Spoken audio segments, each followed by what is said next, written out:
अमित जी, दूसरे सवाल की ओर चलते हैं। आप कहते हैं कि वक्फ बिल लाकर आप लोगों ने मुसलमानों पर अन्याय खत्म कर दिया, और मुसलमान समुदाय ये कहता है कि उससे बड़ा कोई अन्याय ही नहीं है। देखिए राहुल जी, आप पूरे समुदाय के नाम से इतना बड़ा लोडेड स्टेटमेंट मत करिए, आपको तकलीफ आएगा।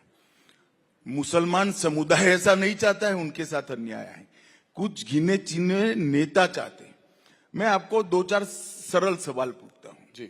अभी का जो वक्फ का कानून है, इसके अंदर महिलाओं के लिए कोई कंपलसरी प्रावधान है क्या? आना चाहिए या नहीं आना चाहिए? इस देश की मुस्लिम महिलाओं को वक्फ बोर्ड और वक्फ काउंसिल में हिस्सा मिलना चाहिए या नहीं मिलना चाहिए?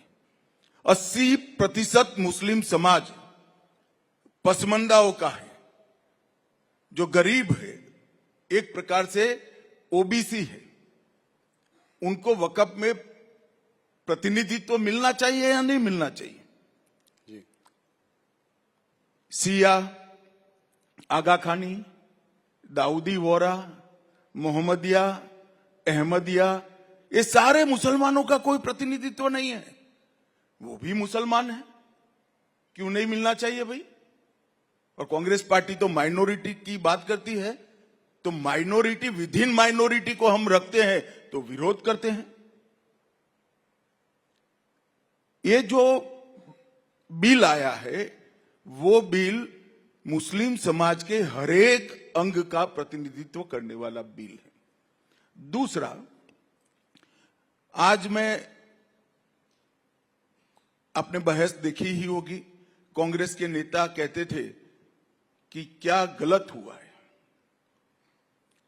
मैं आज देश की जनता को टीवी 18 के कार्यक्रम के माध्यम से बताना चाहता हूं कि आजादी से लेकर 2013 तक, आजादी से लेकर 2013 तक, इस्लाम जब से भारत में आया तब से जितनी वक्फ में भूमि वक्फ घोषित की गई, वो 18 लाख एकड़ थी, जिसमें मुगलों के पहले से भी जो वक्फ हुए हैं वो सारे आ गए, क्योंकि दिल्ली में तो वक्फ सल्तनत काल में हो गया था।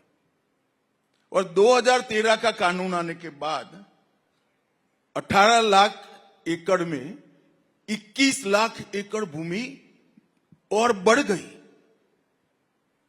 तो यही बताता है कि 2013 के कानून में आपने ऐसी व्यवस्था करी जो न्यायपूर्ण नहीं थी। किसी की भी भूमि को आपने वक्फ घोषित कर दिया, चाहे भूमि हिंदू की थी, पूरे के पूरे गांव वक्फ घोषित हो गए जिसमें लोग रह रहे हैं। कहीं मंदिर, 1500 साल पुराने मंदिर वक्फ घोषित हो गए जहां पूजन अर्चन होता है।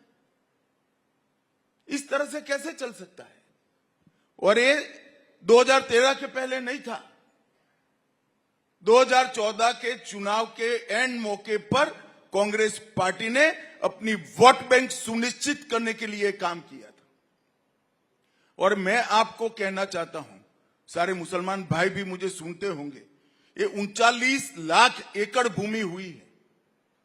इसमें से आर्गुमेंट करते, कुछ तो कब्रिस्तान है, कुछ तो मस्जिद है, कुछ तो दरगाह है, ये सब मिल मिलाकर 5% से ज्यादा नहीं है।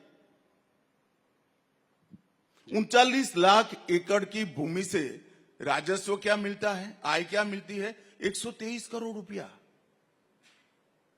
रेलवे और सेना से बड़ी भूमि है भाई ये। तो ये आय कहां जा रही है? जो बैठ गए हैं वो भ्रष्टाचार करते हैं, क्योंकि ऑडिट की व्यवस्था ठीक नहीं है। हमने कानून के माध्यम से ऑडिट की व्यवस्था ठीक करी है, कानून के माध्यम से मुस्लिम समाज के हर तबके को इसके अंदर प्रतिनिधित्व दिया है। और उनका एक बहुत बड़ा आर्गुमेंट है कि हमारे धार्मिक मामलों में दखल देना। राहुल भाई, इससे बड़ा झूठ कोई हो नहीं सकता। वक्फ जो है वो वाकिफ बनाता है और मुतव्विल इसका मैनेजमेंट करता है। वक्फ बाकी सारे धर्मों के हिसाब से देखे तो ये ट्रस्ट है। ट्रस्ट तो उसी का होता है जो वो बनाता है। वकफ उसी का होता है जो बनाते, इसमें कोई नॉन मुस्लिम रखने का प्रोविजन हमने नहीं किया है। पर 2 मेंबर वो तो आपने डाले हैं ना। वो वकफ बोर्ड में डाले हैं और वकफ काउंसिल में डाले हैं। वो कहते हैं टेम्पल ट्रस्ट में। सुनो ना भाई, टेम्पल ट्रस्ट है ना जी। टेम्पल ट्रस्ट में नहीं रख सकते, वकफ में भी नहीं रख सकते, पर चैरिटी कमिश्नर हिंदू होगा, ये कंपलसरी है क्या? वो सिख भी हो सकता है, मुसलमान भी हो सकता है, क्रिश्चियन भी हो सकता है। टेम्पल ट्रस्ट में नहीं रखना चाहिए, मैं भी मानता हूं, वकफ में भी नहीं रख रहे हैं। जैसे ट्रस्ट होता है, इसका मैनेजमेंट अगर रिलीजियस ट्रस्ट है तो हिंदुओं के हाथ में होना चाहिए। वकफ अगर अल्लाह के नाम पर दान दी गई संपत्ति है तो मुस्लिमों के हाथ में होना चाहिए। मगर ट्रस्ट चैरिटी के कानून के हिसाब से बरोबर चल रहा है नहीं चल रहा है, इसकी देखरेख, ये तो व्यवस्थात्मक काम है, इसमें धर्म कहां से आता है? फिर भी हमने तो 22 में 2 रखे हैं भाई, 14 में 2 रखे हैं। और एक बात मुझे बताओ, जो मैंने पहले कहा पूरे के गांव कर दिए वकफ, कोई मंदिर भी कर दिए, तो इस संपत्ति का डिस्प्यूट नॉन हिंदू का भी है या नहीं है? जी हुआ या नहीं हुआ? जी। तो वो पार्टी है या नहीं है? 2 हिंदू इसका पक्ष न्यूट्रलिटी से देखेंगे तो क्या बिगड़ जाएगा? क्या इस देश में हिंदुओं को इतना भी अधिकार नहीं है भाई? ये बिल्कुल खोखली बात है जो कांग्रेस ने फिर से उनके समाप्त होते हुए अस्तित्व को आधार देने के लिए अपीसमेंट की पॉलिसी। और अगर इतना ही था तो प्रियंका जी तो वोट डालने भी नहीं आई, राहुल जी ने भाषण भी नहीं कराया। अगर आपकी पार्टी की प्रमुख पॉलिसी है तो पार्लियामेंट से बड़ा मंच क्या हो सकता है? लोकतंत्र में सबसे बड़ी पंचायत है। राहुल जी वहां बोले ही नहीं।